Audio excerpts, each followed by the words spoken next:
आपल्यासोबत रवींद्र दंगेकर आहेत. अल्पवयीन आरोपीवर पुन्हा एकदा सदोष मनुष्यवधाचा गुन्हा दाखल केलेला आहे. आपण यावर आंदोलन देखील केलं होतं. आता तरी समाधानकारक प्रक्रिया जी आहे ती पुणे पोलिसांकडून राबवली जाते असं वाटतंय का? हा नुसता फार्स आहे. ह्याच्यामध्ये 2 दिवसापूर्वी जो इंजिनियर 2 तरुण जीव गमावा लागला, त्यांच्याकडे पोलिसांना बघायला वेळ नव्हता. पण ह्या का बिल्डरसाठी पिझ्झा पार्टी करून लाल कार्पेट करून त्याला घरी पाठवला. तोपर्यंत ह्यांच्याकडे पोलीससुद्धा तपासायला गेले नाही. शिवगृहामध्ये ह्या दोन्ही बॉड्या पडून होत्या आणि ह्यांच्यामध्ये पोलीस पंचनाम्याला गेले नाही. अशी परिस्थिती या पुणे पोलिसांची. आणि पब संस्कृती बंद व्हावी याच्यासाठी मी सातत्यानं कमिशनरांना पत्र दिले. आणि ज्या पब संस्कृती गुगलवर आज 4-4, 5-5 वाजेपर्यंत रोज वाजवतात, नाहक लोकांना त्रास होतो. आज पुणे शहरामध्ये प्रत्येक कानाकोपऱ्यात हे पैसे कमवण्याचं काम आणि पोलीस लोक भारतीय जनता पार्टीच्या लोकांना हाताशी धरून ह्या पद्धतीने पब सगळे चालवतात. हा जो बिल्डर आहे, हा बिल्डर माजुरी बिल्डर आहे. ह्याने याच्यावर अनेक गुन्हे दाखल आहेत. ह्याच्या बांधकाम व्यवसायामध्ये प्रचंड चोखा आहेत आणि हा पैशाच्या जीवावर पोलीस खात्यांना आणि महानगरपालिकेच्या अधिकाऱ्यांना विकत घेतो, अशी परिस्थिती आहे. आणि जो तपास अधिकारी त्यांनी अशा पद्धतीने काम केल्यामुळे सगळी संशयसूची त्याच्याकडे जाते. त्याच्याबरोबर असणारे त्याचे अधिकारी यांच्यावर पोलीस गुन्हा दाखल झाला पाहिजे. आणि हाईट म्हणजे त्या मुलाचं रक्तच काढलं नाही, ज्याच्यावर आरोपी दुसऱ्याचंच रक्त काढून अहवाल आला आहे. म्हणजे ह्या देशामध्ये चाललं आहे काय? आज खराडे असेल, वडगाव असेल, कोरेगाव असेल, कोदा लोक त्रस्त झालेत. आणि यांना कोण बोलणार? सगळी दादागिरी यांची, पोलीस यांचे, पब चालक यांचे. आणि सर्वसामान्य माणूस गेला तर त्यालाच नोटिसा दिल्या जातात.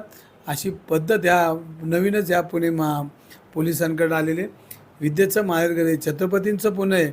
अरे ह्या देशामध्ये पुण्याची संस्कृती किती मोठी आहे.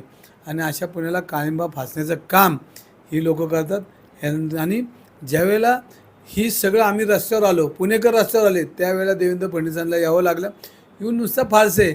अहो किती पोलीस अधिकाऱ्यांना अटक केली, किती गुन्हा दाखल केला हे सांगा. बिल्डरला केलं तर ते करावंच लागणार होता, मुलाला करावं तर करावंच लागणार होता. पण ज्या पोलीस अधिकाऱ्यांनी ह्याच्यामध्ये त्रुटी ठेवलं त्याचं काय? त्याच्यावर गुन्हा दाखल झाला तर खऱ्या अर्थाने हा तपास पूर्ण जाईल.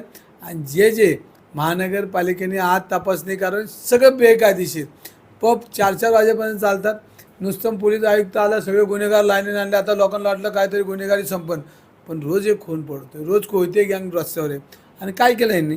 आणि ज्या गुन्हेगारांनी आणलं त्यांची रील रोज आपण बघतो.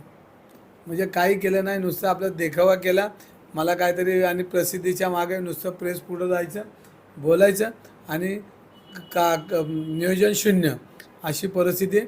पोलीस खातं याच्यामध्ये जबाबदार आहे आणि पोलीस खात्याने याच्यामध्ये दखल घेतली पाहिजे. नाही तर आम्ही रस्त्यावर आहे. शेवटी पुणेकर आम्हाला दिली ताकद, पुणेकर आमच्या मागे आहे, आम्ही लढणार आहे आणि लढणारच आम्ही पुणे शहरासाठी.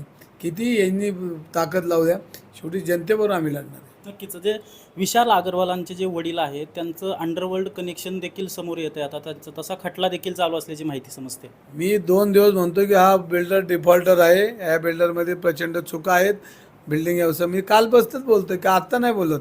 हे सगळ्या त्याची पूर्ण तपासणी झाली पाहिजे.